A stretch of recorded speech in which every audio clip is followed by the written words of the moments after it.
Well, I was born in Florida.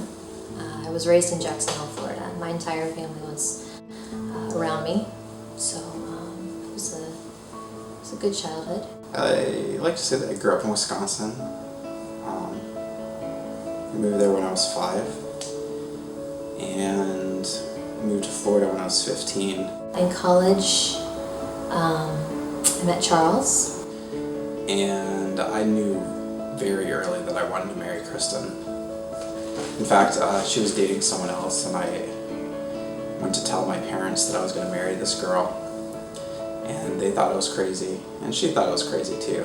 But I was persistent and right. And so she finally agreed to marry me our junior year, and we got married just after graduating in 1999.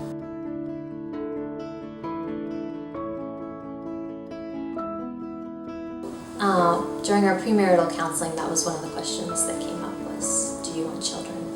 I can't remember exactly, but I believe that we had conversations like this just off and on as we were dating, getting engaged, what our expectations were.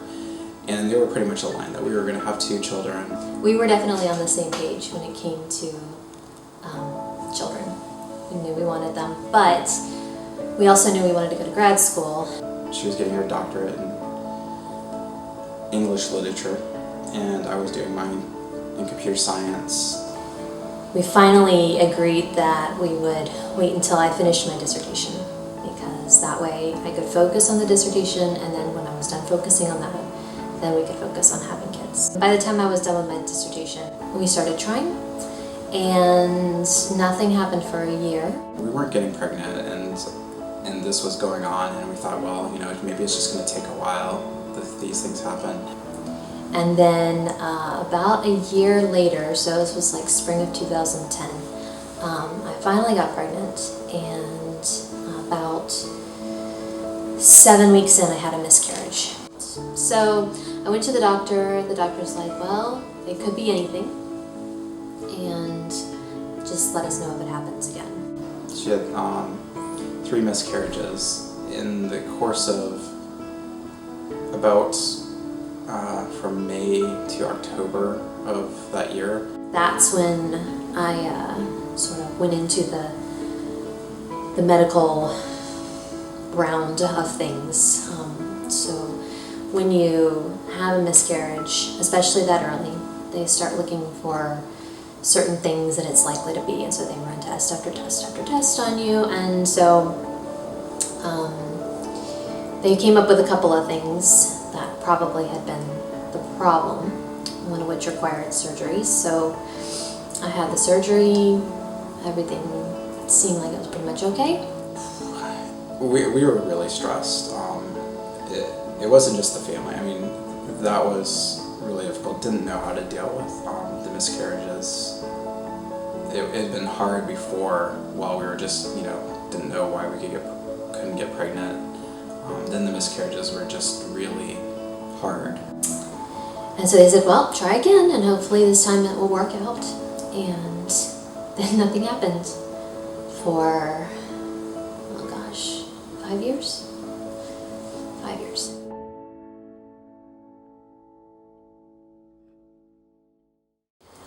It was very hard.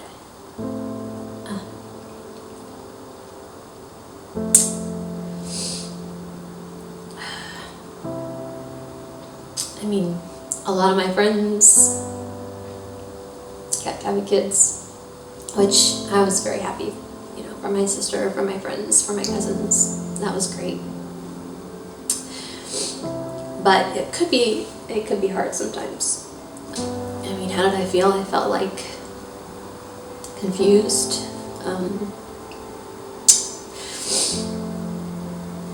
Because the doctors couldn't give me any kind of reason why, so it's not like I could say, oh, well, here's the reason, and sort of, come to peace with that. It was just like God had said no, and it was hard to take no for an answer. We were were just constantly stressed. We used to go for long walks and just kind of talk about having children, whether we could have children, a lot of things at the time.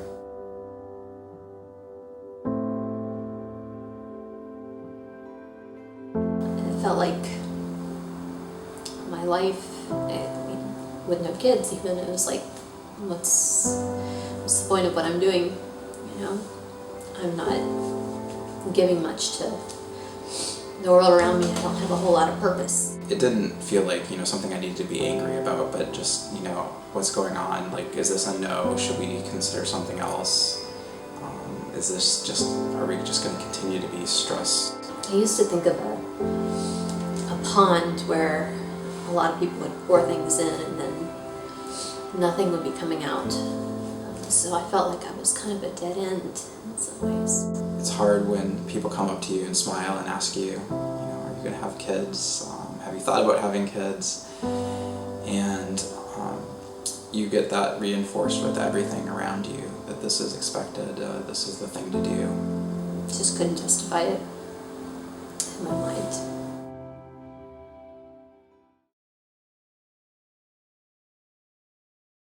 One day I got a call out of the blue from Netflix because of a friend that I had worked with in grad school. And so this guy called him up and said, would you be interested? And Charles said, yes, please. I came out, loved the company, loved the area, and called up Kristen. I said, I really want to be here, I really want to live here. Came back, we made him an offer, and a month later we were here. It's crazy moving across the country. It seems farther to California than it is to South America, but it's all right.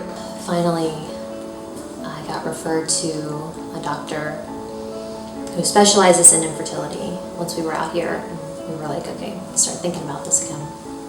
We went through about 6 months of hormonal things and other procedures. And at the end of the 6 months, they said, that's enough, we don't want you on the hormones any longer. And so we said to each other, well, we'll take a break before we make a decision on anything else. And so we took a break, and the very next month, we found out about piers.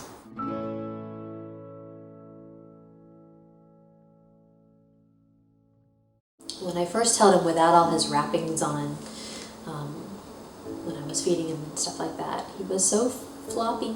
He was so tiny, and just a skinny little thing, perfect.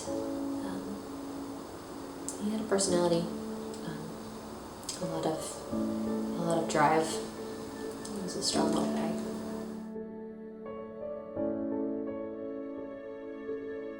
How do I feel about piers? It's changed a lot of how I feel about people. Now when I see people, I think of piers. I think of everyone as this baby that God is gifting me with, and it's great, because I feel a love for people that I just didn't, a depth of love that I didn't feel before. I feel lucky. I feel blessed. He's my sweetness. He is a big part of the sweetness in my life. I just am grateful and blessed to have him. The thing that I think that I cling to the most is that the times that are difficult, the struggles, that they'll end. They might not end in a way that I expect, happy. I know that God is big enough to hold all those things. I know that He is a just God and a merciful God. God's reality is much bigger than my perspective on the time and the situation. And even in the times when I'm struggling, suffering, stressed, that I know that God is there and has a plan. He's shown me, maybe not why I went through it, but how I can use it to glorify Him. Piers is such a joy in my life that I feel like this thing that I wanted, God knew. He knew what I wanted, how much I wanted piers, and He gave me more than I could have hoped for. I don't know how it would have been if I never had piers, but I know that God, now I know that God would have been able to turn that to His glory as well. But I'm glad that my story has piers in it.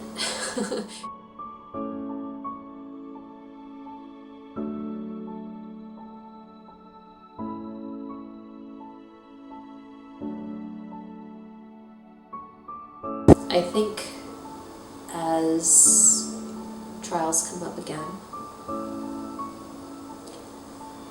I know that God doesn't change. He doesn't fail. He didn't fail me before. And He has good things planned for His glory.